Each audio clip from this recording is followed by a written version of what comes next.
hey, this is Mills from America, and I'm back with yet another interview. Today is Friday. I have interviewed 2 to 3 people every single day this week, and I'm exhausted, but to be honest, it is well worth it, especially for someone who's been in the scene probably the longest of all my current interviewees to date.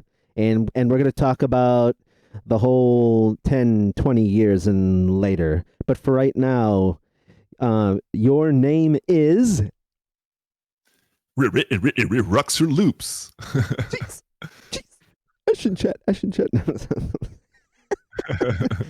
Yeah. My name is Roxorloops, and I'm actually from Belgium, but I live in Denmark at the moment. So, and I've been beatboxing for, I think it should be, wait, 30, Too long. so it's like 19 years, 19 or 20 years. Yeah. Not too long, never too long. Yeah, that was going to be my guess, 20. I was close. Yeah. I was close. Yeah, it's almost 20, almost 20. Yeah, and we'll get into shortly. We'll get into breaking it all down and stuff. Okay, all right. First new question I started asking people about 3 interviews back is the meaning behind your stage name. The meaning behind Roxorloops. Well, actually, part of it, like the loops part, is before loop stations were a thing. So, and loops, yeah, obviously because of loops, and there was like a music editing program called Fruity Loops that I liked. So that's kind of where the loops name came from. And then Roxor, it came from gaming. I'm a gamer, and I used to play a lot of Counter-Strike. And when you would rock it on a server, you would Roxor, like, and a cheater would be a cheater, and so on. So it would always be like OR at the end. So that's Roxorloops is kind of like rocking loops. And I chose that because when I made a mistake, I would, redo that mistake. I would loop that mistake, so it kind of sounded like it was not a mistake. That's where Roxorloops comes from. Yeah, that's good. Yeah, as for gaming, yeah, I started about like 2010. I started doing like Call of Duty Battlefield, just kind of that kind of first person shooter. So like you mentioned Counter Strike, so yeah, I'm aware. Yeah. I'm aware of that. Yeah, funny thing behind my name when I started Xbox Live, I don't do the live stuff anymore. I just do offline campaigns. It helps with all my family commitments and stuff. But anyway, I named myself Milz Got Skills, but then I immediately took away the got skills because I would get roasted like mad hell.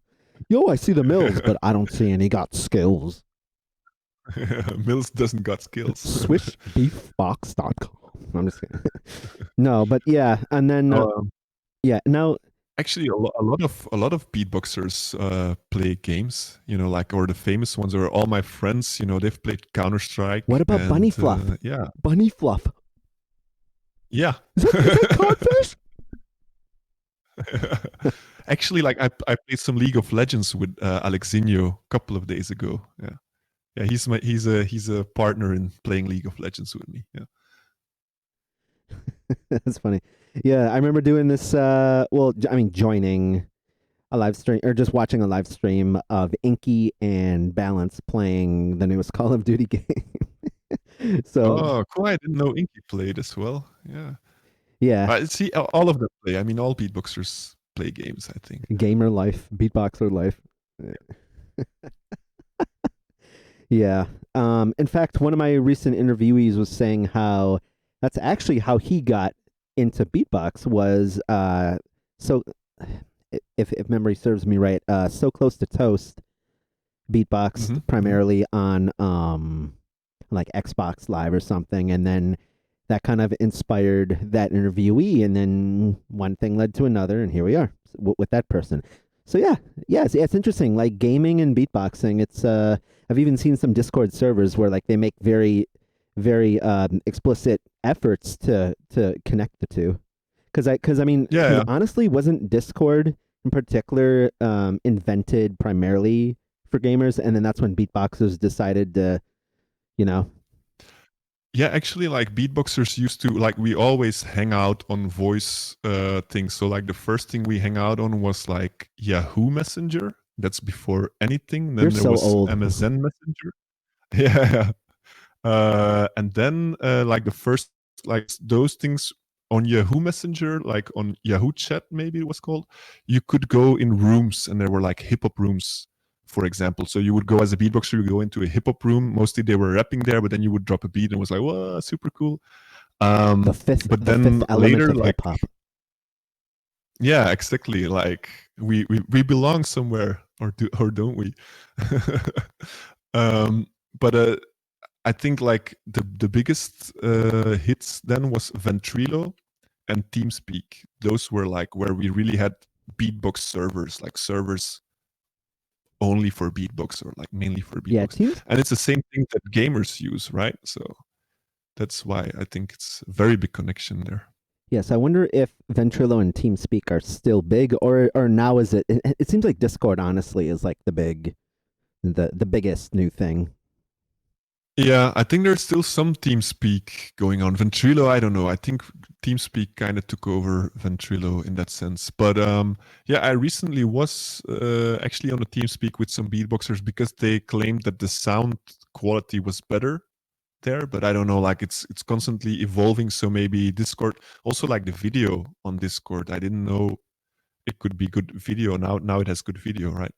It didn't a year ago though. It wasn't about video at all on Discord. Yeah, I mean, particularly beatbox community, which used to be called Beatbox Talk for the longest time. Mhm.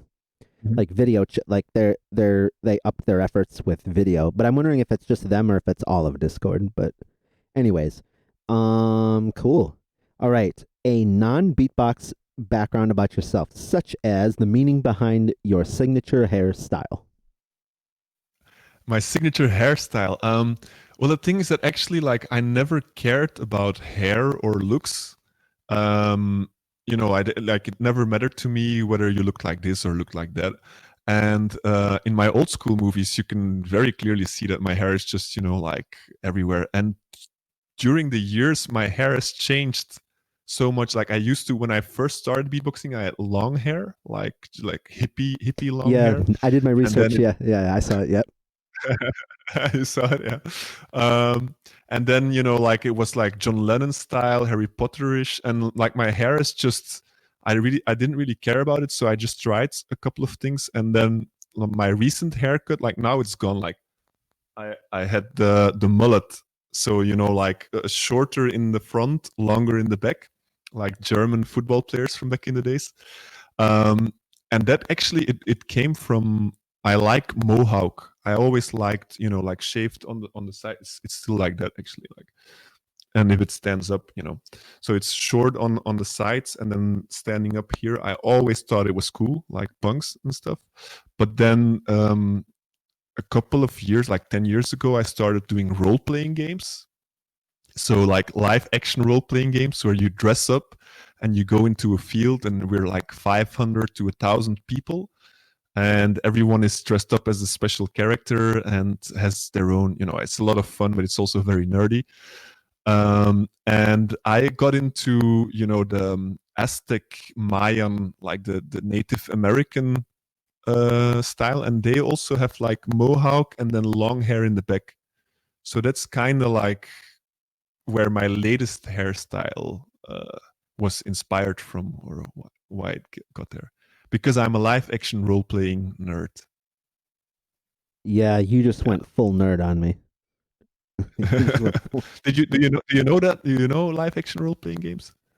Yeah, but I only know that because of this a YouTube series. I don't know if they're still doing things. It's called Online Gamer, Okay. where it was basically these people were trying to like live role play like Call of Duty stuff, but then they researched your exactly what you're talking about, and it was kind of cool to see the two. So that's the only way I know, really, honestly. I know that like people still play like World of Warcraft or whatever, but Well, it's kind of like World of Warcraft in real life. I mean, obviously, you know, there's a little bit of imagination in there as well.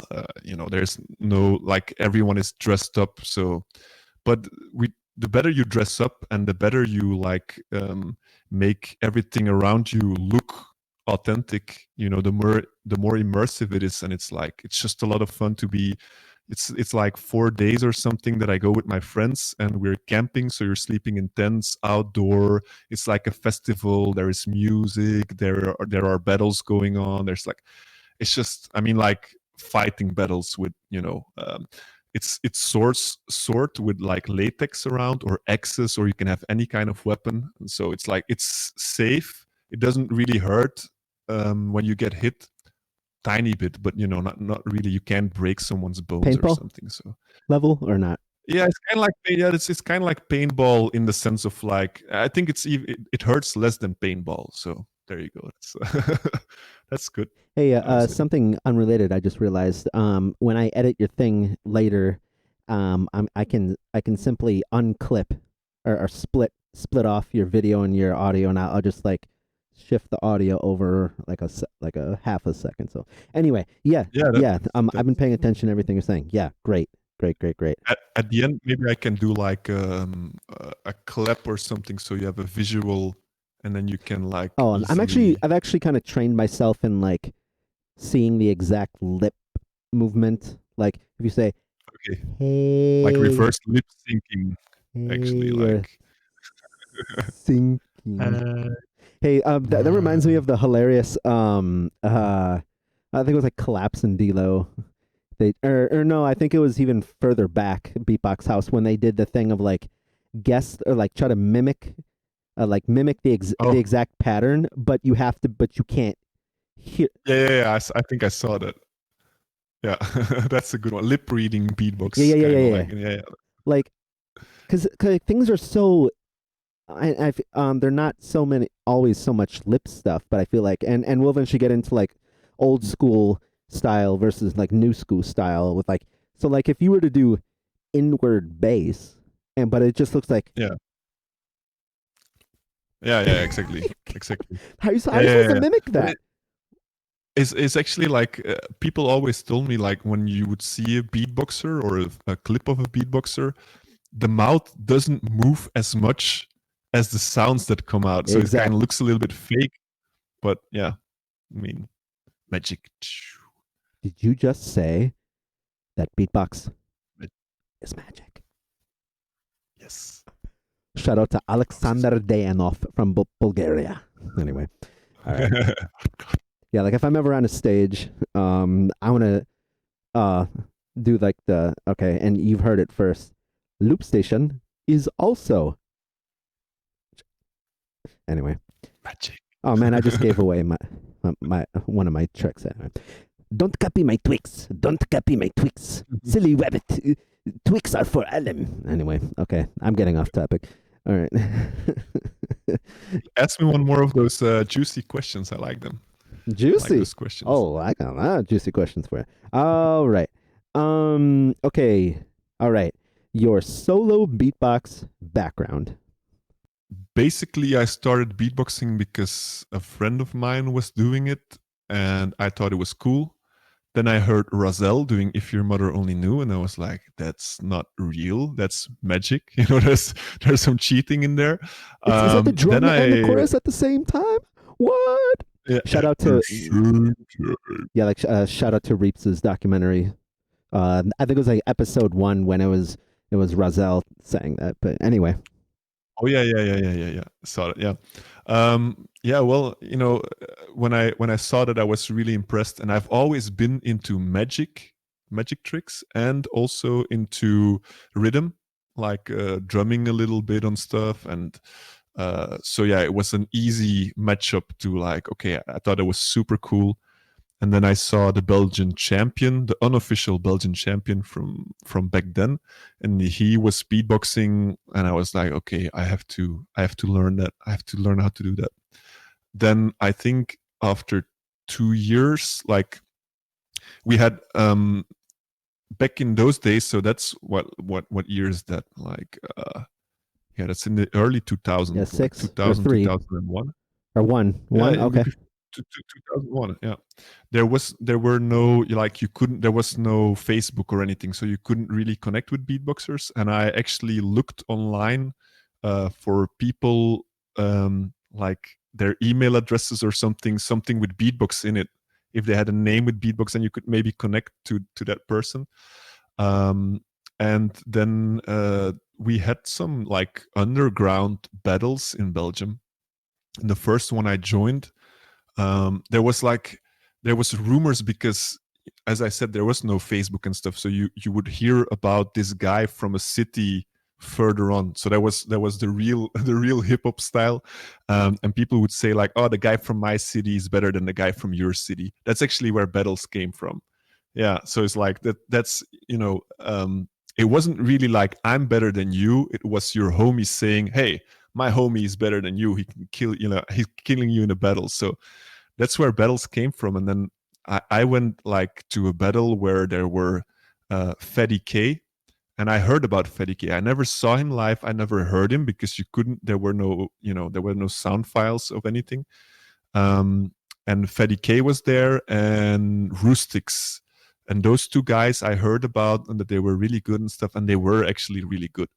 Um, and then I battled, and I lost in the finals. I lost versus Fatty K, and he really beat me. Like he did some stuff where I was like, "What the fuck? How did I don't know if I can say the F word here, but what the flip? What? How did he do that?" I think he did something like let me just something like that, where it's like Too much. beat and some weird sound in the background. I didn't do it So I properly wonder. now, I'm but actually wondering if that's like the beginning of like inward bass. yeah, for sure. I mean, it's kind of the same like inward bass, but then just on a different position. But it's inward sound and humming beatboxing at the same time. So that was like that was yeah blown away kind of style. Um, and then a year later, I think people organized a battle, Roxorloops versus Fatty K. So it was like part of there was a party with DJ this and DJ that, and one of the acts was Roxorloops versus Fatty K. And then I battled him, and then there was no jury and stuff, so it was kind of like a draw. And I invited him to also do some jamming together. Like, hey, the battling is cool, but I've always been more of a team player, so I was looking for like let's do something together. But then like a year later, the beef was really on, and people were really like, "Oh, my guy is better than your guy," and this and that. And then we were like, "Okay, let's have an official Belgian championship, and let's find out." Um, and then we had judges from Germany and from the French-speaking part of Belgium, so it was like independent judges that none of us really knew anything about. I think Bilo was there, or maybe Bilo wasn't there, but he had sent some of his friends, German beatboxers. And then we did that battle, and in the finals, I killed Fatty K, and that was like super dope at that time, because Fatty K is a really mean battler. He can really, he could really slap people. Um, he's a bully, real bully. But yeah, when I won the Belgian championship, that was cool. And then suddenly I had to go to the world championships. Like I never meant to battle or to do competition or anything, but then because I was Belgian champ, next year I had to go to the world championships to represent, and so I did, and there I became second. So it's like, um, and then I got known all over the world, and especially like in Europe. And I was one of the first beatboxers who really went to beatbox in all countries. Like I went through like 15 different countries in Europe, and I went to China to judge, and I went to um, Vietnam to judge, and I just went, and then in France, Netherlands, Bulgaria, like Spain, Italy, I really had to judge everywhere. So yeah, I think that was, then that was my solo beatbox, and I was really, really, really good as a solo beatboxer back in those days, like compared to everyone else. I mean, there were some other ones really, really good, but I was one of the guys who was really far ahead. And but I never enjoyed solo beatboxing as much. Like, I mean, I enjoy beatboxing, but I enjoy much more making music with others. So yeah, so I never really, after the world championships as well, and I got second place. I was a little bit disappointed as well because I mean, in terms of technique and stuff, I was way better than Joel. This is not about like I was way better than Joel on a technical level, and also on a like the things that I did back then. Everyone was imitating them. So like, I, I'm I I'm confident enough to say like I should have won that battle from an objective point of view. But it's always, it's also opinion, right, with the judges. So it's also fair enough. I didn't win it, but I didn't feel like competing anymore. I felt like who's judging me? Who are those judges to tell me that this is better or that is better? Yeah, that actually, And I still actually, yeah. No, I go was ahead. gonna say that actually raises up I'm a good just point rambling. because, like, if you wanted to find a judge now, that's super easy, easy. But Yeah. all the way back then, like you were in Belo's generation. I'm actually glad you mentioned Belo because this interview actually kind of echoes like Papuni when he interviewed Belo. But anyway, so like, who are the first judges and organizers? Like, if you're talking about you as a participant versus now, and like we'll eventually get into you as organizing and like the leadership stuff, but way back then, like, was it Bilo, Razel? Like, Well, in the jury for the World Championships, there was Scratch, which I think is deserved his spot there, and Kila Kela, which also really deserved the spot. Then there was Befu from Switzerland, well, also good beatboxer.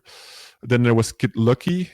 We all know Kid Lucky, and DJ Messiah.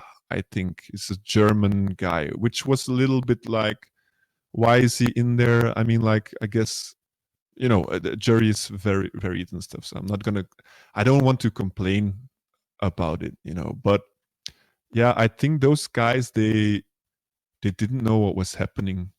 They weren't ready for, like, I was doing other stuff than hip hop, not like they were just used to have beatboxing is hip hop. And, I was doing some house music and some, different stuff. And I think that that's really that there's really something to say about, like, as a jury you can judge certain things, and I feel personally that a jury should be, it should have older people and newer people and something in between. It shouldn't not only be young people because they know a lot about new things, but they have less experience about the whole history and about the whole culture. But it should also not only be old people, for sure, who don't know, you know, who don't know where something comes from, or how hard something is to do. That's also very so that important. explains why. So like any jury panel should be someone like you mixed in with like Pechakanta or Dilo.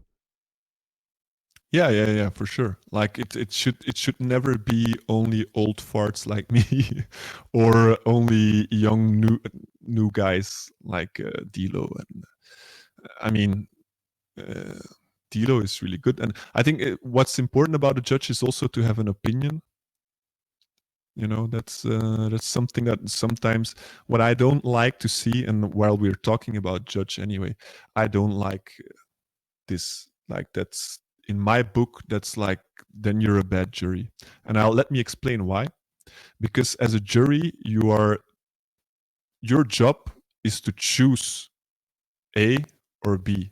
That's the only job you have on the whole night. You have no other responsibility than to look at the battle, and you're not even the one who says who's the best, because no one can really say that. But what we want is your opinion. So it doesn't matter if you are wrong or right. We want to know from you as a jury, who do you think won this battle? And so if you go like this means that you have no idea. There is no way. This means I really don't know if it was this guy or that guy. Then what the hell are you doing in a jury panel I have a if you didn't know? But I have a question now. Yeah. Either question or a mix of slightly disagreeing with that. Because what if, especially with the Bring it on. Milz is challenging someone like Roxorloops. Who do you think you are? No, go ahead. Go ahead. Challenging is good. Who Maybe do you you might think you are? change my opinion. No, anyway. No, you might change my opinion if you have a really good argument. What? I just haven't heard an argument yet. I That, changed your opinion? maybe. Anyway, And from now on, you'll see me like this in every battle. no, I try. I mean, I agree most of what you're saying, especially the fact with like wild cards getting so much better and freaking better and better and better and more of them. I feel like objectively at as like particularly at a world level. So let's say like Inky versus Enemy, two completely different styles. Objectively nailing every aspect of their respective round or rounds, whatever. Objection for that, but could continue. Like, yeah. So I feel like it's. How to? Oh, I was just gonna finish my thought of saying like I feel like it's coming down year after year after year more subjectively, and I feel like less objectively. And that's the thing. It's always been subjectively. I mean, it's always. I had a long conversation with Yasson about it. He's like, no, it has to be objective, but it cannot be objective. That's the Well, point, and that's why you have judges. but Because the only thing if is it like could be objective, there are people that do make mistakes and have make mistakes, and it will happen. I mean, we're all human. yeah, but I mean, you try to be objective as a judge. The first thing you do is, but it's your perception still. As a jury, I will still be objective in my way, because otherwise we could just have a robot or an algorithm decide. And the question is, okay, so but what was more important, that he did more beats per minute, or that he did them cleaner, or that this or that? Like the variables are so huge. So it's not like, for me, the first thing when you said, when they do their set and there is nothing wrong with it, there is always going to be something wrong or something that could have been better. And in the end of the day, like, you can always compare, and it can never be the same, because like no snowflake is the same, like no human is the same, no second is the same. There's always a difference. Even if it looks very close, then you can still zoom in and be like, like, okay, it's like this. But then when you zoom in, you see like, actually, this was a tiny bit more like that, or this was it. So that's why for me, a draw cannot happen, because you're not like, that's the scoring system, for example. I don't use a scoring system. Why? Say that you give points out of 10 and you're only allowed to use normal numbers: 1, 2, 3, 4, 5, 6, 7, 8, 9, 10. If you have more than 10 people, then 2 people will have the same score. Mathematically there's no way to, but that's not correct. Like if you give 2 people a 5 out of 10, for example, you could actually zoom in and be like, yeah, but actually he had a 5.2. Yeah, that's what I do. You know what I mean? Like a 4.9 versus a 5. Yeah, that's what I do too. There you go. And I go as far as like in thousands. So I would be like 49.2 or something. So but it's just to say that, you cannot, when you zoom in, there's going to be a difference. And it cannot be that it was exactly the same. And if in your objective mind of exactly the same, you as a judge are still going to have a personal preference, and then it's when you have to listen to your heart. And you can argue like, yeah, but it's not objective, or first and for all, it's never objective, because otherwise you could just have one super judge who says this is the winner. No, we have 5 different judges because we want different opinions. Otherwise, there. And also a thing, why do we take 3 judges or 5 judges? Because we don't want this. We want to have a winner. So we want, in the end, that 3 out of 5 or 2 out of 3 judges vote for one way or the other. But anyway, like, so that there's like you as a judge have to give your opinion.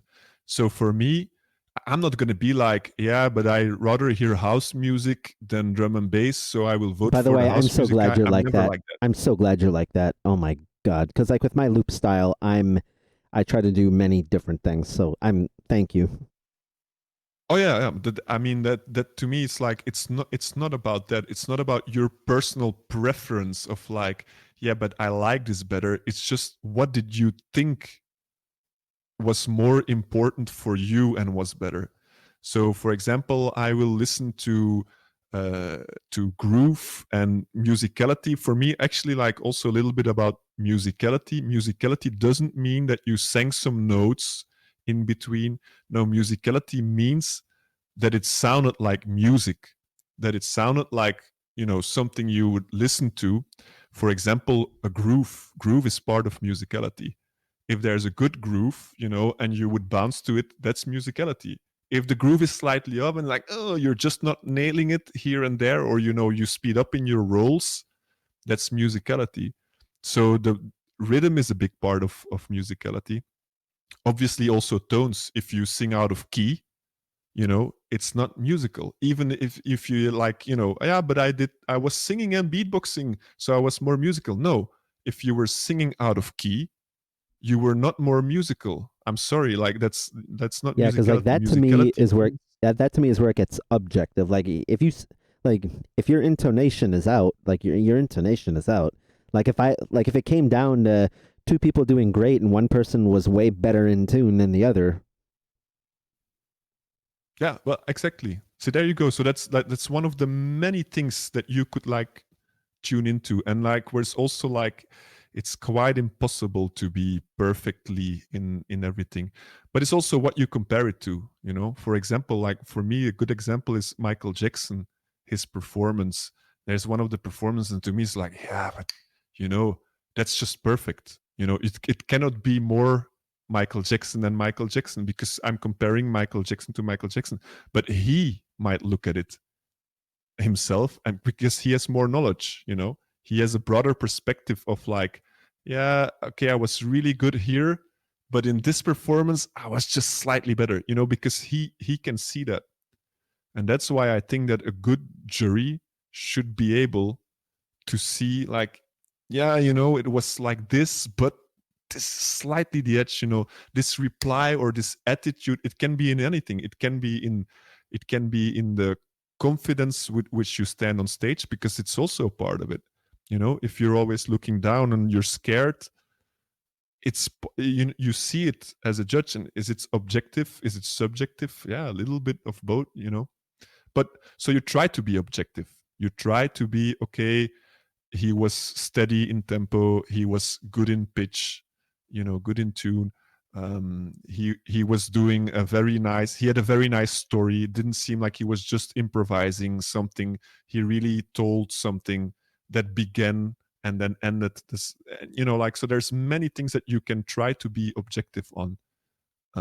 But in the end, you know, I can still be like, how did he win? He was totally out of tune, you know, because it bothered me all round long. It was like, you know, and for someone else it might be like, oh, that was super cool. You didn't hear he was out of tune? No, you know, the other judge maybe doesn't hear it. You know, my friend judge might not hear that the groove was off. So that's his opinion, and he's been objective in his way, because he's like, okay, maybe the groove was off, but didn't you hear how he used that sound and that sound? You know, so it's like, it's, you try to be objective, but it's always subjective, All right, right? No, that's great. a No, little, a I little love bit. how like Yeah. we veer off. That's great. No, I mean it's all on topic anyway. All right. I think you have tag teamed. I've not tag teamed, but I have teamed. Yeah, but never. Well, did I tag team? I guess if doing duets with Jasmine counts as a team, I guess. Oh yeah, then it would be tag team. Yeah, Okay. Since I yeah. mentioned her, do you want to talk about that? Yeah, so I'm working together with Jasmine, who's my girlfriend, but she's also a great singer. And as I mentioned, like, I'm much more of a team beatboxer than a solo beatboxer. So I will go for, I prefer beatboxing together with Jasmine more than solo beatboxing. Um, and what is cool about working with a singer is that as a beatboxer, for me, like my first goal is not to be a singer, right? So like I can sing pretty right, but I'm not a real singer, so I'm not 100% on everything.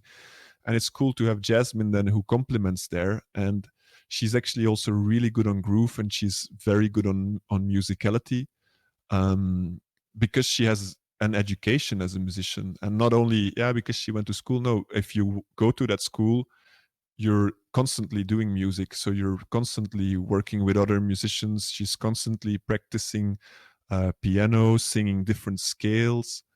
So it's really really cool to work together with her, and to so I can mainly focus on beats and grooves and bass lines and little melody tricks, and she can just focus on singing very beautiful, expressing. She's very good at expressing things as well.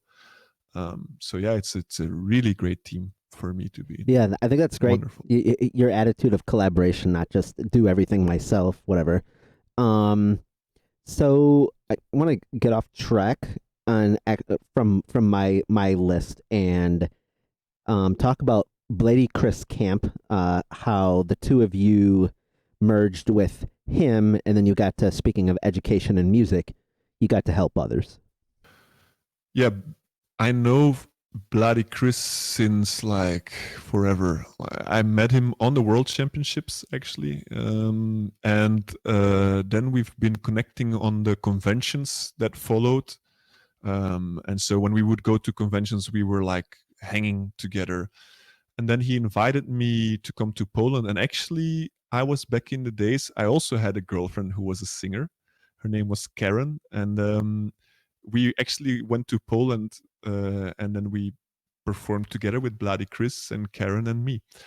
And with Bloody, it's like it's more than a friendship. It's like it's a connection that is like it, we have the same birthday as well, 28th of April. Oh, Um, damn, that's a you have so much in common. yeah, exactly. Just one of the things. No, and we connect and we talk about beatbox, but also about health and about life and about society and Yeah, that's important. about everything. Yeah, so it's way more than just a beatbox buddy, and he's also way more than just a fun. I have a lot of fun with him, and we do a lot of jokes and stuff. But we share a lot, and he has actually helped me as well, um, on personal. Like I don't want to get into detail because it might sound as a sad story here, but he's been there for me, through good and bad times. That And sounds like the one best thing that level of we friendship to me. Sense of humor, good and bad times. Yeah, yeah, exactly. It's like it's a great friend, and we actually what we have in common as well is that we both like education. So he has been organizing, or part of organizing, Brook Festival many years ago, and Brook Festival was a hip hop festival.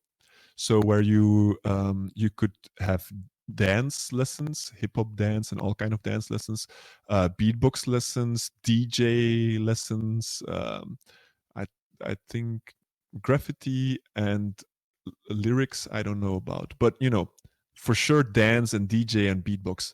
And actually, like the World Beatbox Camp, as we have had it a couple of years ago. I guess this summer because of Corona we can't have it, but the years before, it's actually very close to what Brook Festival used to be. So I would say that, like, and it's also in Poland. um, so Blady would invite beatboxers from around the world to work with him on Brook Festival, and actually he first invited CD and then Darnie as well, and Darnie started to live in Poland because Bloody invited him and did a lot of stuff with Darnie actually. Um, and so yeah, those Brook festivals, I came back every year to teach, and we were talking about teaching, and we both have different styles of teaching, but very complementary. So it works very well together. I would say that Bladi's maybe a little bit more of a strict teacher than me, Yeah, more he's disciplined. yeah, he's strict. Yeah. He's given me some feedbacks that um it didn't make full sense, but um I mean that I mean like they're I mean you're not gonna always understand or get along with I don't mean I'm not like throwing shade at him. I mean I love the guy. So like don't take it the wrong way or whatever. Um No, no, but I understand what you mean. Like he can be even for me. I've had moments where I'm like, but I like, thought he hey, was your best friend. That's not how friends treat that other friends. exactly. No, but yeah, that's the thing as well with Bloody. Like he doesn't care. Like it doesn't matter who you are or what you are. He's gonna tell you. He's gonna tell you what he thinks.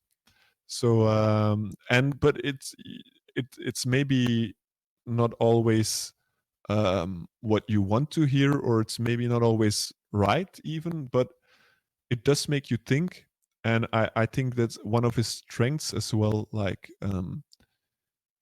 I'm the kind of teacher who's always going to be like, this was very good, what you're doing is really really good, and if you work on this, you could maybe make it even better. And so really, or keep that part that's really good and work on that part. Bloody can be more like, this really sucks and this is really bad, change that, do this differently, this is really totally wrong, like he can be like that. um but so yeah, I think it works very well when we're a team together, in that sense, because I'm like the happy-go-lucky guy and he's more of the strict kind of Yeah, guy, I've noticed disciplined that. guy. Yeah, so I'm really, really, really happy that you talk about education. I I still teach general music and sometimes vocal music to uh so the type of school I'm teaching now is at a special needs, but the materials I can easily take to a non-special needs school, and my philosophy is to incorporate beatbox. Um Yeah. and especially for like the older kids, like I'm trying to get them into production because I really want them to like. So like, I'd say like the old way of doing it is, all right, here's a sax or like here's a trumpet. Better example, here's a trumpet, but then you're gonna like sell it when you're done with what we call high school. But if you can, Mhm. I mean, if you can do Yeah. that, you have a trumpet for life. So why not Yeah, save all exactly. yourself Yeah. all that money and all that hardware, repairs, and you Yeah. can just do that. Yeah, of course. I mean, like I'm a big fan of vocal music and a cappella and stuff. That's why actually I'm also one of the guys who's I'm a little. That's why I'm not really. I have a loop station and I use it a little bit, but I'm not really into it because I'm more of the like, I like to do it pure raw without anything That's not kind of the guy. norm these days, especially No, it's because not. GBB judges are becoming more producers like Lyndon J. We don't want Mm, all of yeah, we don't well, want all of you purists here. Get that purity stuff out of here. for me, beatboxing actually represents man versus machine. Like I'm from that generation when it was like, hey, we don't need no turntables and no this and that. We can just do it ourselves. Boom, boom, psh, boom, boom.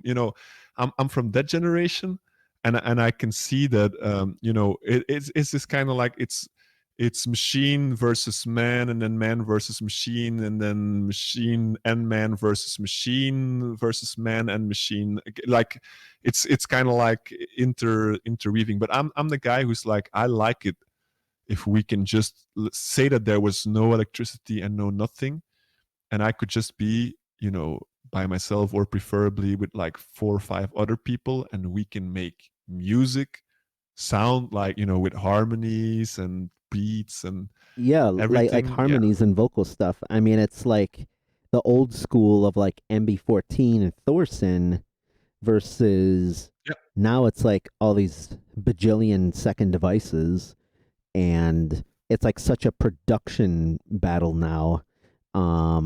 Even like backing up 2 years, like when you got to judge and see and experience Sorrow live, Mhm. right there, Yeah. dropping sick Yeah. vinyl granular delay stuff. I mean, I think it's a logical evolution. You know, we were bound to go there, and I think the first time I really heard this going out of it was uh, Pancakes. Pancakes. Was it on a Grand Beatbox battle or on one of the battles, international So battles? I think it was in so finals versus Mando. Yeah. Yeah, and I mean, basically, so I actually downloaded an MP3 a long time ago onto my first generation old school iPod because it gets the most gigs. I have the MB14 Rode 52-minute thingy. Then I also have the Pancakes one, and I feel like Pancakes was the first one to like. Whereas back then, you're too electronic. Nowadays, it's just another day in the Yeah, office. yeah, yeah. I mean, he lost the final because he was too electronic. You know, there would be because Mando did more, and I heard from the judges like, yeah, but you know, Mando was doing what was beatboxing more. You know, yeah, like because it's a beatbox loop battle, and he was. But I think he also like, but they liked that he actually used loops more than effects. And Pancakes was like full on effects and stuff, and like people were not ready for that. And yeah, I mean, back in the days, judges voted, you know, against that electronic, and I think nowadays Yeah, judges will like vote nowadays, I feel like for it. Pancakes would have totally clapped Mondo. Oh yeah, yeah. If the mentality was, but I also when I saw it and heard it, I was like, holy schnitzel, that's cool. um, no, I thought, you know, when I first saw that, I thought it was really really cool, and I don't mind. I'm not the guy who's saying like, oh, it should be only this, or oh, it is too much of that. I, it is what it is. And second device, you know, already the RC505 is a second device at itself, like because it came from the RC500, you know, the old loop pedal. Maybe you had some effects. I don't. I had one as Oh, you mean well, like a and maybe there 300, was some like in the Swiss Beatbox 2013, like where you had to like. the pedals. Yeah, the hard for the foot normally, but you would bump them with your fist. Yeah. Um, you know, that was really more about looping, like about making a vocal loop and then making that sound nice. So more being your own a cappella band, just with, you know, Yeah. with different tracks. But RC505 just completely like, why you don't even need to beatbox. You Yeah. know, you can just make super cool music on it without anything. You don't even need to sing in pitch. You can make it pitch on whatever you want. Robot. So yeah, I mean, um, what to say? It is what it is. And for when I was judging world championships, I actually it's the first time that I really used the sheet of like technicality, musicality, and so on. Because I must say I have, you know,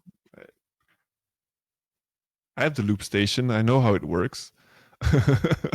But I when I was judging it, I, you know, hey, we're loop buddies. Um, yeah, when I was judging the world championships, I really focused a million times.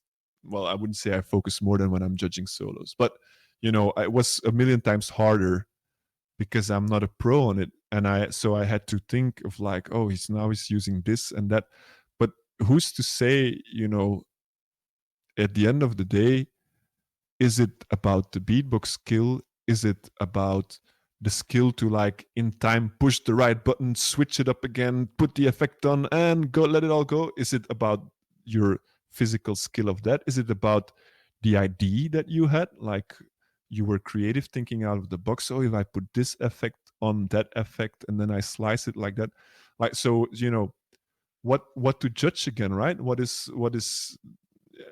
how to say. So then in the end it comes down to like, did it really sound nice? That's for me, it's like one of the most important things in the Yeah, end. it's If it interesting. sounded Yeah, I mean, did it sound nice? It's interesting because like when it comes to like just real quick mention about mastering the sounds. As I've gotten a lot better, especially within the past month of mastering, not just mixing, but like how I have dynamics and all these separate EQs on the input. Anything that you put into the machine, if those separate sounds are mastered the way they should be, then there really shouldn't be that much to do afterwards. And I feel like the same, it might be the same with solo beatbox. Like if every single snare, every or whatever effect you want to use, if that's good, then I feel like there really shouldn't be that much to do in the end. I mean, gain it.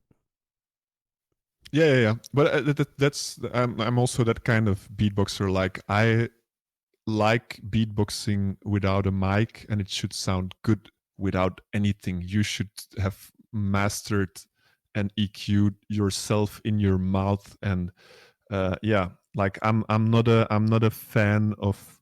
Well, I use them mic tricks because they give a certain effect to the audience. When you just inhale with the click roll, it gives a sub bass, and I know I use it, but I must say that I'm more of a fan of hearing stuff, without, yeah. And I don't have the my Yeah, mics are I know what you mean now. some way, but this actually, the holding the mic like that, that's something that I started doing, and then everyone started doing it. It's like I'm the original nose holder Yeah, guy, because when I and I've interviewed, been teaching it too. yeah, because like when I interviewed, yeah, Swede yesterday, maybe that's just a new school trend. Like I mean, he did most of the interview. Hey, this is your Swede from Belgium, and he's like, hey, how's it going?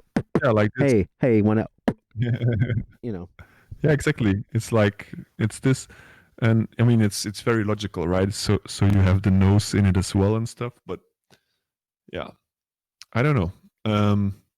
Anyways, I'm a fan of like being able to beatbox without mic, and also I'm doing live streams with Jasmine, and we just have the Zoom mic laying around there, and there's no mic techniques there. I'm just beatboxing acoustically. She's playing piano, she's singing. So I've always We wondered. just get the Yeah, I'm sound actually like glad that you showed. So Zoom, not to be confused with like. with the Zoom video program. No, yeah, no, exactly. Yeah, this is the Zoom microphone. So like, if you had to It's choose the between that Zoom mic versus like dynamic mic, I guess. Like, is that a fair comparison, or is it just kind of? Well, I mean, the dynamic mic is good for live performance. Like you wouldn't use this. It's also actually hello. Yeah. Oh, it's actually connected to my.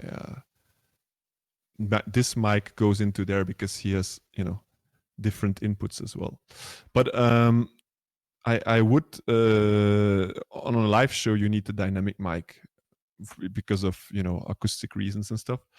But I like this. Like if I record in studio and stuff, I much rather like it that it sounds as if it was not cupped, not like this. No. Yeah, because like then it But sounds super muddy. Yeah. yeah, it's just you lose a lot of the highs and a lot of the definition, and you compress if you do like this. Everything is compressed. Yeah, and like it sounds standard. distorted too. Yeah, like it's like Yeah, it's especially now same here. as like Yeah, too much gain. Yeah. yeah. Okay. Wow. Kind of combine these two, I guess. Solo beatbox style and how's your beatbox now? I think my beatbox over the years, like I let me tell you this, I don't follow all the trends of the new school beatboxers. Yep. Let me tell you why. And we'll because get into like the old school versus new school and trends and all that. yeah, um, I don't follow the new school beatboxers because I've been developing my own style for many years, and it would be stupid. I don't know if that's the word, but like I wouldn't get why I would be doing inward basses and lip rolls and sound like all the guys now. You know what? That wouldn't make sense because yeah, exactly. What is this? No, that wouldn't make sense to be sounding like that because I don't. I mean, I practiced the tricks a little bit. I can do a little bit of lip rolling and a little bit of inward bass, but I you know I wouldn't incorporate that in my style of like, hey, Roxorloops is an inward bass lip roll guy. No, I'm not. To me, lip roll, that's Napalm. Like Napalm is the lip roll master, and I must say I've never heard anyone roll like he rolls. Like I see what you really did the there. way he controls I see what you did there. that. Roll like that. Yeah, Exactly. because I it's mean, like it's a speed, but it's like okay, get it low. Okay, get it high. And it's like it's back and yeah, it's his instrument, you know, it's his instrument. And I'm not saying that like I think it's stupid to practice it. I've practiced it. I just think it would be weird that I would be doing napalm stuff. And also, especially because when I started beatboxing and I was a young kid, I was copying Razel and Kenny Mohammed. You know, you're copying the guys who are before you. And it's just really weird to me to be, after developing a style for 15 years, to start copying the guys who came after you. It's a weird evolution. So that's why I would say that I kind of stick with my style, but what does happen is I get better and better and better at my style. And I understand, like, in the years, I learned a lot about rhythms and about music theory. And I've perfected a lot of sounds and I have a better understanding on everything. And it's like Bruce Lee, you know, I don't fear the guy who has practiced 1,000 kicks once. I fear the guy who has practiced one kick 1,000 times. So my kick drum now is a way more developed, way more round kick drum than a lot of the kick drums that I hear. And people will not, like, if we're just doing it through these mics as this, you know, you might not hear a lot of difference because it's all compressed and it's all been EQ'd in the way it is. But my kick drum in a room sounds deep and round and full. And that's, you know, that's what I've developed. My snares sound crisp and snappy, and I can pitch them in the way I want when I'm beatboxing with this kind of music. I'm also more of a musician beatboxer, so I use my beatbox more to like accompany others more than solo. But I'm able to, you know, pitch in a certain way my snares so it fits the music. I'm able to you know, I have just way more control about all the sounds that I do. And I think that's what I've practiced and what has become better as a solo beatboxer. So you might not, you can hear like, oh, but it's the same routine as 10 years ago. Yeah, but it's like massive times better in the details, in the, you know. And it's maybe something that is also um more for the like people who care, if you know what I mean. Like maybe some people don't care about that. If they can just do, you know, they're happy with that sound, and they don't need to, oh, I can do it, I do the sound. For example, like Napalm, who can control his lip roll in all those ways and who can play with it, and it's just a nature for him.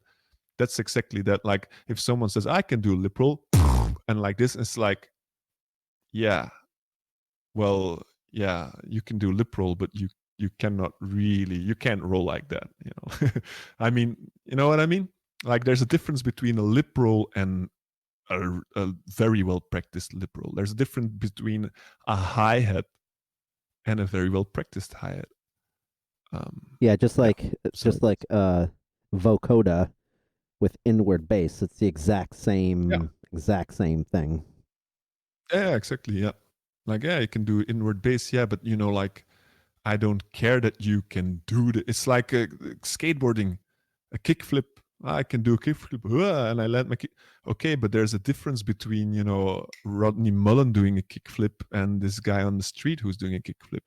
So I don't care about that you can do a kickflip and a 360 flip, and it's about the way, the beauty of it, let's say, or like the way it feels to watch it.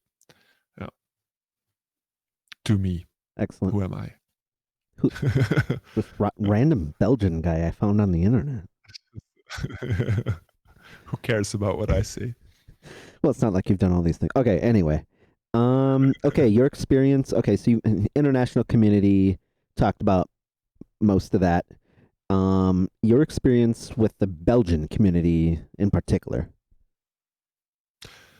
The Belgian community, for me, that's like it's a very big, it's a huge topic actually, because I touched on it a little bit when I started beatboxing. We had these like different cities and we didn't know each other and stuff.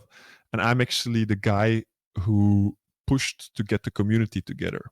So I was already the guy then who was not like, hey, battle. I was like, hey, let's collaborate. And I started together with other people. It's not only me who did it, but we started beatbox.be, and we had a forum on there, and so people could connect. And in a couple of years time, the beatbox.be forums were the place to be. Like everyone was there from all other countries. Everyone came to beatbox.be. And then after the first Belgian championships, which was organized and with Bilo and with like independent judges and stuff, after that championships, when I had won it, I was like, okay, I'm gonna start organizing them now. And so I started organizing Belgian championships, and I'm really like, I'm the kind of guy, if I organize something, it has to be super, right? So I got like really good judges, and I got really good sound. And the first one we did was in a small place, but then the next one we did is like in one of the biggest places in Belgium, and actually bigger and bigger. Like the I did 3 or 4 of them in like the biggest culture venues Was in it Belgium. Brussels? We did in Petrol, that's in Antwerp. We did in KVS, that's in Brussels, and we did De Vooruit in Ghent, and they're like huge places for like cultural, that if you've been there, if you've performed there with your art, it means that you were accepted by the art people. So like that. And we actually also we did the first live stream in HD in Belgium. We were the first country to have a battle live streamed on HD. It was like '09. So I think yeah, like '08, '09. I think at least in America, like some like professional broadcasting companies, like 2009 was when like they went from like non HD to HD. So are we talking about yeah, around the same time or? probably, yeah, I think so. Yeah, it's just for me, like I don't remember all the years and dates anymore because I'm too I old. was just gonna say because you're too It's old. just a long- I mean, you're actually not that much older than me. I mean, I'm 31. 36. I Yeah, was gonna guess so like 35. that's That's close. yeah. Yeah, I mean, like, and the older you get, the less it matters. If you're 5 years old and 10 years old, that's double the age. But if you're 35 and 30, Yeah. if you're 90 or 95, it's even less. So let's hope that we get there at some point.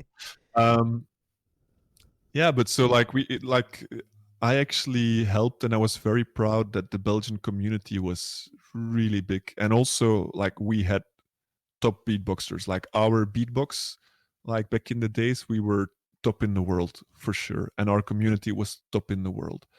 And then at a certain moment, actually in Belgium, the more like if you're organizing these things after doing them a couple of times, it takes a lot to organize a championship. Let me tell you that if you want to organize a good championship, it takes a lot to get it done properly. There's the cancellations, both on like like the venue stuff, then you have the judges, you have you have the participants, you have like Yeah, you have to make sure that everything is done well, and your judges have to be, sleeping somewhere, and I mean, you have to contact them, organize their flights, get the money from somewhere. Like you might be lucky and have good friends or a good, something that it works out easy, but in general, the principle is easy. You just need a venue with good sound,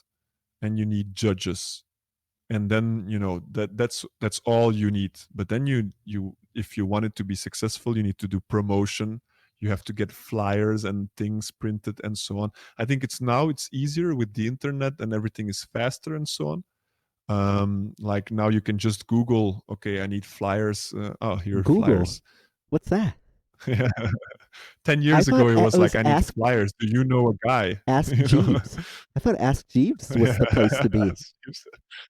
Yeah, exactly. Kids these Go to days, Yahoo. kids No. these days have no idea. No, it's funny because No, like no, if no, but it's yeah. oh, I was gonna Go say ahead. because if Google fails, then at least there's Yahoo and Bing. Yeah, exactly. Yeah. Okay, so No, go ahead. yeah, yeah. So at a certain moment in the Belgian scene, someone else started organizing the Belgian championships without me knowing of it. So I was a little bit like, I heard, yeah, they're organizing the Belgian championships. Organizing the Belgian championships? Who? Like who? What? Yeah, this guy. And then I contacted them to like, what do you mean organizing the Belgian championship? I'm the guy. I'm the leader of the community. Not that like, yeah, I'm the leader, but at least I should know about it. If someone's organizing a championship. Um, so then I asked for it, and then I found the guy who was kind of doing it, and he said like, yeah, we're doing it, we were gonna contact you, but this and that. I was like, okay, fine. Just like, it's great actually that you're doing it, because when you get professional as a beatboxer, you don't have time. Back in the days, I had time enough to do this and that. Now I have less and less time. So I was like, great, you guys just keep me in the loop, let me know what's I see happening. what you I did don't there. want to, Keep you in the. exactly, keep me in the loops. um but then like we had so I told them, I just want to choose a jury. I thought that was important for me. That was very important to, you know I don't want noob judges, or like, oh, it's going to be my friend who's judging. And I was very independent because I didn't participate in the Belgian championships, and I was judging the world championships and stuff. So I was in a good position and also I was in a good position to ask friends, hey ZD, hey Reeps, like, you want to come and judge? Like, no problem. I knew those guys. So I was like, just, let me know when you find a venue, and keep me up to date with everything. I have a, And then a couple of months later, yeah. I have a question about like contacting bigger names. I guess it kind of goes with the territory of the community getting bigger and bigger and bigger, especially with like the internet and more social media. Like way before Facebook started in 2005, for example. Um, Mhm. why is it that when I DM you or DM Azel and a few other big names with big followers, it really doesn't take that much time to get back? Or like Chris Solis, easy, very easy. But if it was like Alexinho, I haven't gotten one, and like no offense, like any of these other names I may mention, like Firebraz, it might take a very long time. Sorrow, I've never. Some of these people would see a story that if I tag him, but if it was like just a Yeah. DM, and someone said that like some of you get so many DMs, it's like it's not even worth it, or like you get tagged. Yeah. So like Shazam, like someone posted a someone who looked like Shazam, and then you get a million people tagging Shazam, and it's like I almost wonder like how do you I don't know if it's a time management thing or just Well, it's very, you know, there are a lot of aspects to it, but I'm also the guy. I love doing everything for everyone, and I love judging things for the community and so on. But it is really the case of like, sometimes you get a lot of requests for it, and then you might read one, and then it just goes kind of on the pile of like, oh yeah, there's another one. and then you forget about it, and then you get other messages and it just drowns out, and so that's one of the things about it. Like, to me, it's mostly also like I'm not consistent in where I am reachable. The best thing always for me is like mail, because I will always have that. If you contact me on mail, Wait, you mean that'll email? be like email. I Yeah, thought you meant email, snail not mail. I'm like, not snail damn. mail. No, that would be You're awesome not though, that right? old, You are can you? only contact me. I see the No, gray hair right there. I see the gray hair. yeah, yeah, White yeah. hair, not even gray. It's real gray hair. Um, no, but I mean, like, for me, it's easiest on email. I will always have that as a like, that's serious things. But Discord, I might be on Discord for a couple of days, and then I'm not on Discord for a month because I'm not gaming, or I'm doing, I'm not connected with it. And Instagram, the same. Like, I'm on my Instagram a couple of weeks. I'm, like, oh, let me try to post every day. And then, life happens, or I go on a tour or something, and then I forget about it. And then I didn't look at my Instagram for 2 or 3 weeks. That's also an aspect of it. Like, I'm not, people contact me on Discord, on Instagram, on Facebook, on email, and I'm just not, I'm not always on those things. So Makes sense. Okay. So you already talked extensively about like leadership and organizing, and it's international, not just Belgium. Okay. What about, and I think you pretty much knocked out my next one, was like bridging the old school with the new school, because you even mentioned like with looping and solo. Did you want to add anything else to that, or I have a different question? Yeah, what I can say about old school and new school is that a lot of the new school things are actually old school things with a twist. Let's say, like, inward bass. I mean, the technique of inward bass, I did it many years ago when I was doing a saw. That's in out, in out, in out. Um, so and like, yeah, a lot of like also click roll and stuff. Like, a lot of new things are old things, with a twist, which is cool. I mean, that's how things evolve. And also, like, I I don't think it's a bad thing that everyone is doing inward bass, or everyone is doing the lip roll now. I think that's how it's always been. Let me say that I will not think that you are special if you send me a video where you are doing the techniques, the new school techniques that everyone is doing them, and like, yeah, you did it, but I'm not gonna be, impressed or interested um, in it. When I am interested is when you took it to that next level suddenly, and you created something with it which is worth, watching.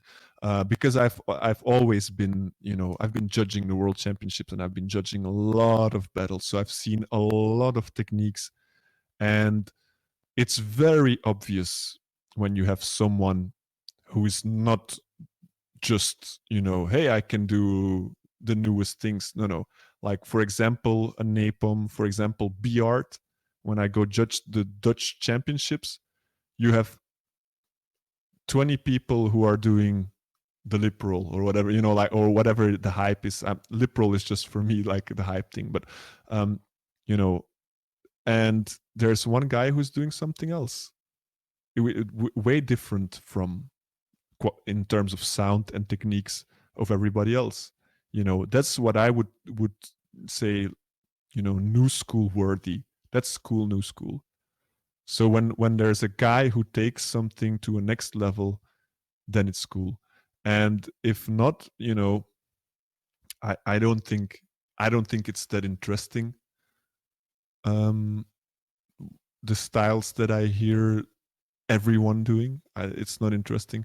But it's natural. It's logical. I started imitating Roselle. I started doing wind technique, water technique, Ain't It Funky, Kenny Mohammed stuff. I started with imitating Killa Kela stuff and so on. So I think it's very natural that we have this tendency, but it's not interesting for a guy who's been around for a long time. Let's put it like that. It's not interesting for Yeah, like there's only for so me. much like I can take. Like, where's the musicality? Yeah, yeah. Must say, yeah. Actually, like I don't know if I can say that because it's maybe gonna fall bad for some people, but yeah, there is some. For example, Alem. I love that what he does. I love Alem for Alem, and it suits him, and he's the fast motherfucker. Like that's Alem. And it's really cool, and he's really good at it. Though what I think is that when it goes that fast, I don't know if it's because our ears cannot capture it or the sound equipment cannot capture it, but his sounds don't sound like snares and kicks anymore. You know what I'm saying? Like it starts to sound like I hear that it's fast, and I know how to do the technique slowly. So I have a big respect for the fact that he can do it so fast. But I miss the drum sounds, or I miss, like it starts to sound like tick tick tick tick, and not like it's the sounds are not worked that well anymore. Um, so for yeah, that's an example. Nothing wrong with Alem. No, this I love Alem. He's a beast, and but to me, that's sometimes, and I hear it more and more. I saw a clip lately of Collapse where he invited some other beatboxers to do something together with him, and I was listening to it, and I was like, it really doesn't sound like music to me. And okay, I said it there. It's out. I said it. I'm sorry, cut it out. Don't show it to anyone. No, no. But yeah, I said it. I do think that sometimes when beatbox becomes beatbox for beatbox and not with a musical purpose, uh, I lose the interest, or like not the interest. I mean, it might still be interesting, but I lose the. I'm not going to show this to my girlfriend and be like, "Hey, have you seen this? What they're doing here?" Because she's not going to like that. But when someone like Wawat does a really, you listen to the track and he does the bad guy track, for example, that's a really cool track, and that's something that or like Barry Wham, I can show that to my girlfriend. I mean, or to any friend. I'm just saying girlfriend because, girlfriend is always critical about beatboxers in general. But yeah, so that's the thing. When I can show it to people and I know that they're gonna enjoy it, even though they're not beatboxers. What is your solo and organization future look like? Whether it's more Blady Chris camps, more judging around the world, um, like more virtual stuff, especially because we're still in COVID-19. But basically, what is your future? Because we talked about your history, your present, and now it's like the time to talk about the future before the drop a beat shout out part. Well, I'm working a lot at the moment with Jasmine, my girlfriend, and I think that's really where I want to go. So doing shows with Jazz. We're streaming. Actually, check us out on the stream. We're doing like song requests. It's a lot of fun. You can just come, pop in, ask for a song, listen a little bit, chat a little bit with us. But yeah, mainly I would like to make music with Jazz, and in any way, like we're using like the loop station and just us, but we also have Ableton that we work a little bit on. But I would be totally open to like work with a DJ or with some other musicians or anything. Like it doesn't have to be just us. Okay, excellent. All right, last two parts. Some people like to do one part before the other. Drop a solo beat or loop since I heard you doing that before I was getting on. So your choice of beat and any last shout outs. So like I said, some people like to do the shout outs before the beat. Maybe I'll do some shout outs. Shout out would go to the Belgian beatbox family, beatbox.be. Shout out to my girlfriend Jasmine. Shout out to Bloody Chris, of course. Shout out to Slither. Shout out to ZD. All my old school friends. Shout out to Hobbit. Shout out to Fatty K and Rustics. And shout out to, let's see, shout out to all, and you know who you are, Camero as well. Shout out to Bilo. Shout out to all those guys who've been around for like 10, 15, 20 Camaro, years. and I refer to him as the blindfold guy. Did he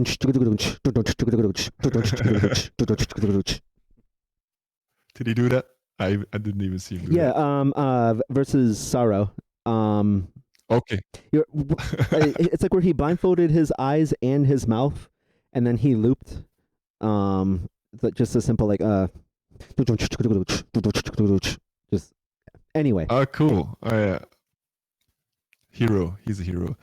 Shout out to Firebras. Shout out to my French peoples. Shout out to Alem as well. Shout out to Alexinho. Oh la la la la la. Oh la la la la. Mike Spawn as well. Like ZD's brother, Dennis the Menace. Shout out to Kenny Urban for like being with us as well on the streams. Shout out to everyone, all the beatboxers and beatbox related people. There we go. You want me to try and drop a beat? So let's just try something with the loop station. A very small one.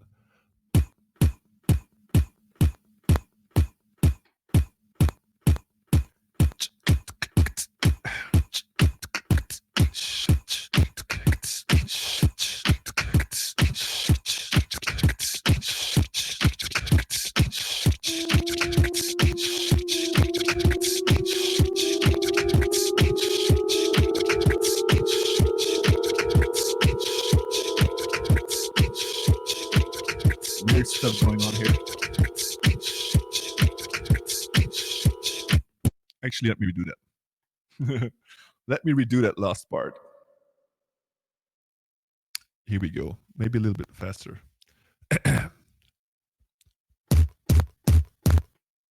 That's pretty fast.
This is something I like to call the congas.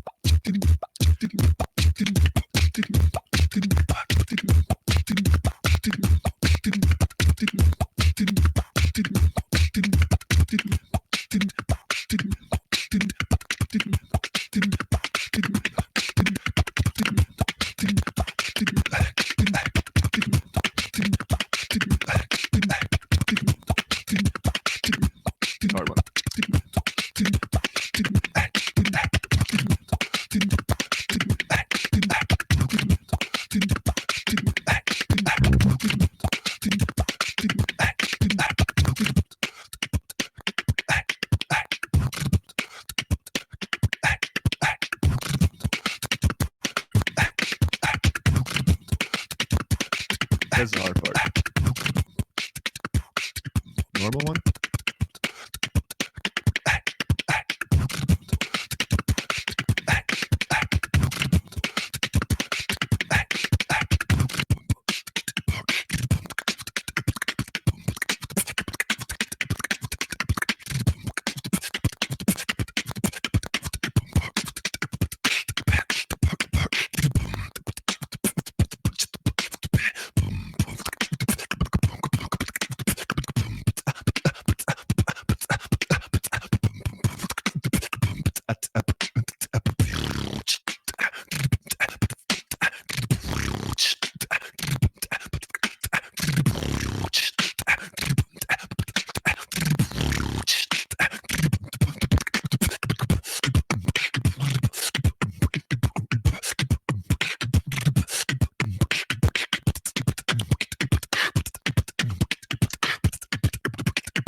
Yay! As you can see, I'm not so good at looping. But you're very acoustic, and I'm very acoustic. yeah, you're very organic. But there were a few things I didn't hear from you, and I'm quite disappointed. Where What do you want was here? your filter and your granular delay? Where's your I can do it myself. flanger? Where's your flanger and your vinyl flick? Just- Actually, like the granular, like that's where the it's not a granular delay, but it's like granulizer. The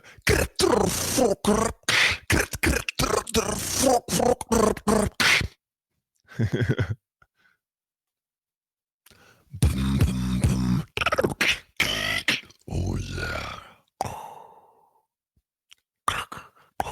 Yo, yo, what, sup, check, this, out, 1, 1, 2, 2, 3, 3, 4, 4, check, 1, 1, what, sup, yo, Milz, how, are you, do, ing.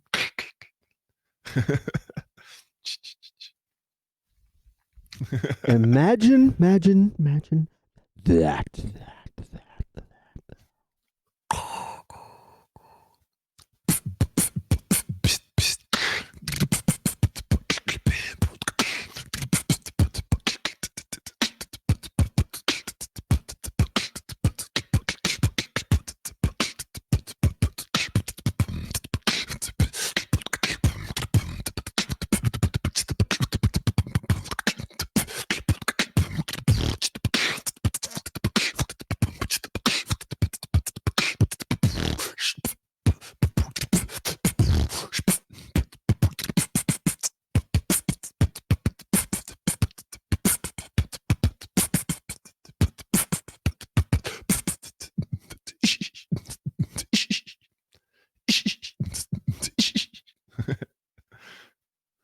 Are you trying to do an esh? What is esh? What is esh? Esh is esh. All right. It has been a very long interview, but very, very good and worth it. I appreciate your patience with, I had to go offline for a few minutes, but this has been Milz from America, and today we interviewed... Roxorloops. Oh. And now I can go to my barbecue. Oh yeah. And I hope it's still going. It's still going well.